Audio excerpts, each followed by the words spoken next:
Good morning, my awesome friends and followers of this channel, and to the members, thank you very much for your continued support as we try to move in the direction of no bullshittery. Yes, no nonsense, no rumours.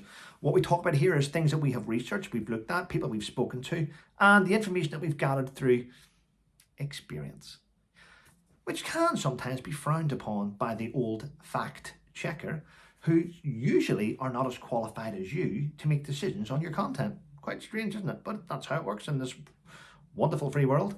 Well, I must point this out because I give you facts.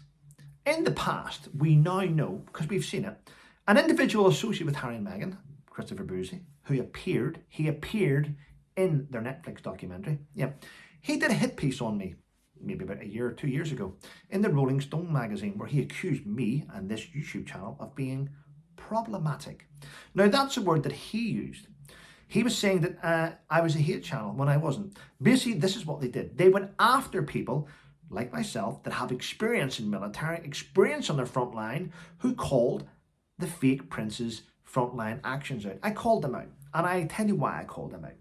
Because being on a front line in any military conflict requires a certain type of person.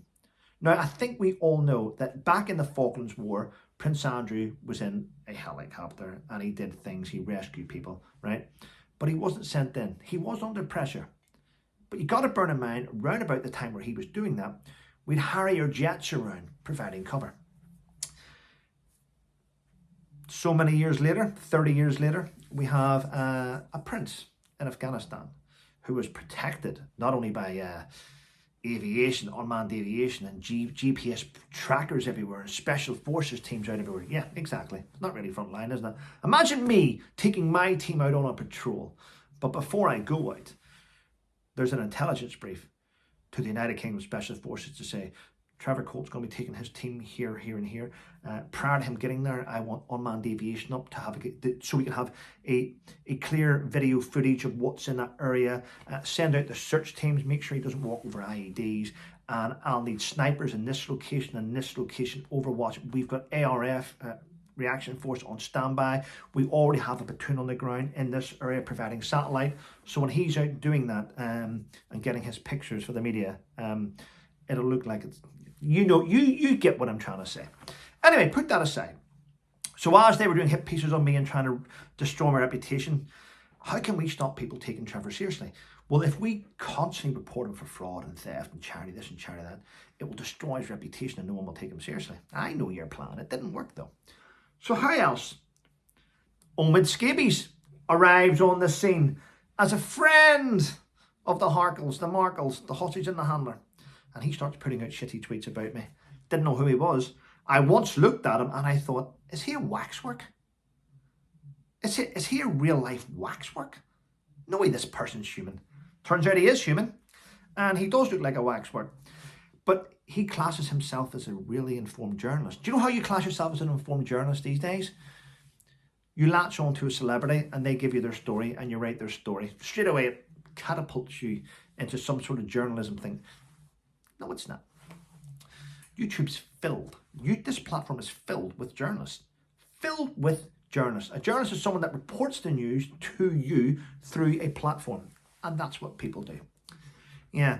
Anyway, Omid Scobie came out again and he's decided he actually attacked Steph the Alter Nerd. Said she wasn't a journalist. She said she had a microphone. She's not a journalist. He tried to belittle her because she told the truth about a case of a diluted Sussex Squad cult member. Don't want to mention her name. This obese woman that appeared in Leeds Crown Court. So Omid Scobie tried to belittle Steph for reporting on that. Very strange, isn't it? Now Omid is trying to distance himself from the Markles because what he has been doing, not only did he write the book, which one of you sent me. One of you sent me this, Endgame. Not only did he write that, where Endgame was sort of a title that he tried to sort of tell people that the royal family was coming to an end. This book will be decisive. Turns out the book's full of shit. What else has he done? Right now, he's distancing himself from Meghan, saying, I'm not her friend, I've never been her friend, I've never been her friend. But in that book, he is her friend, isn't he? But now, do you want to know why he's going down this road? Because he has penned some sort of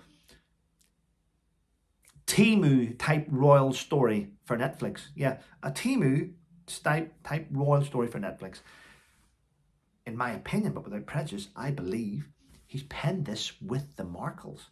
Now, I wonder if this thing that he's penned will be put out under the Duke and Duchess of Sussex Arswell Productions, or will it come under Omid Scobie's? It's hard to know, isn't it? But one thing we do know is he is happy to belittle people for doing the same thing that he does. The difference is, we know that he's full of shit. Listen, thanks for watching. Have a wonderful Christmas, everyone. Tonight, just after 6, I believe it's around about 20 past, 6:30, I will have a live stream, and I will have on with me St. Nicholas, Santa Claus. So hopefully I'll see you all there. Take care and have a wonderful day.